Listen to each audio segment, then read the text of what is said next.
Assalamualaikum warahmatullahi wabarakatuh. Perkenalkan, nama saya Nur Afifah Liana Mauludiah, NIM 29 dari kelas penyuluhan B. Penyuluhan ini berlokasi di Desa Sabungan, Sumatera Utara.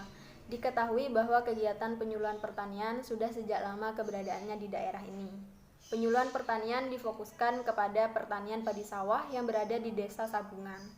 Beberapa program penyuluhan pertanian yang diterapkan adalah penakaran benih bersertifikat, pelaksanaan pergirian varietas, pemupukan berimbang, dan sistem pola tanam legowo. Program ini bisa diharapkan memberikan sebuah perubahan untuk usaha tani padi sawah agar bisa meningkatkan produktivitas, di mana akan berpengaruh pada pendapatan petani. Menurut informasi yang didapat pada saat survei awal dari personalia Dinas Ketahanan Pangan Labuan Batu Selatan, partisipasi petani dalam mengikuti program pertanian cukup tinggi. Karakteristik wilayah: Desa Sabungan Nihuta, Kecamatan Sipahutar, Kabupaten Tapanuli Utara, Provinsi Sumatera Utara, mempunyai luas wilayah sebesar 22,90 km atau sekitar 11,90% dari total luas Kecamatan Sipahutar dan berada pada ketinggian 1.400 meter di atas permukaan laut. Sebagian besar arealnya terdiri dari pegunungan yang bergelombang dan hanya sedikit yang datar atau rata. Dan sebagian besar adalah hutan, maka iklim di daerah ini yaitu iklim subtropis. Jarak dari Desa Sabungan Nihuta ke ibu kota kecamatan adalah sejauh 1 km. Jarak ke ibu kota kabupaten adalah sejauh 25 km, sedangkan jarak ke ibu kota provinsi adalah sejauh 360 km. Karakteristik penduduk: Jumlah penduduk di Desa Sabungan Nihuta tahun 2015 tercatat sebanyak 3.304 jiwa atau 874 kartu keluarga, yang terdiri dari 1.648 jiwa laki-laki dan 1.656 jiwa perempuan. Diketahui bahwa sebagian besar penduduk berada pada kelompok umur 15 hingga 64 tahun sebanyak 2.285 jiwa dan dikelompokkan pada usia produktif. Jumlah penduduk produktif yang relatif besar memperlihatkan bahwa adanya sumber daya manusia yang relatif besar untuk penyediaan kebutuhan tenaga kerja di sektor pertanian. Dapat dikemukakan bahwa 65,96% penduduk Desa Sabungan Nihuta mempunyai mata pencaharian sebagai petani. Selanjutnya adalah potensi. Salah satu faktor yang mendukung berkembang pesatnya pertanian yang ada di Desa Sabungan adalah letak dari geografisnya yang cocok sekali untuk menanam tanaman pertanian. Beberapa faktor yang mendukung perkembangan pesatnya yaitu kesesuaian lahan yang ditentukan oleh letak geografis, topografi, dan ketersediaan air yang banyak. Yang selanjutnya adalah kelembagaan.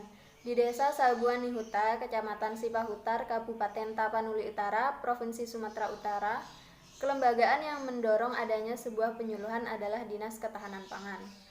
Badan Ketahanan Pangan memiliki tugas menyelenggarakan koordinasi dan perumusan kebijakan di bidang peningkatan diversifikasi dan pemantapan ketahanan pangan. Yang selanjutnya adalah isu permasalahan di lokasi penyuluhan.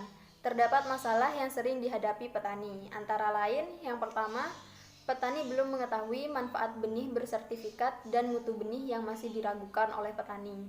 Yang kedua, belum semua petani mengetahui manfaat pergiliran varietas. Yang ketiga, dosis pemupukan petani yang belum tepat. Yang keempat adalah belum semua petani mengetahui manfaat sistem pola tanaman legowo.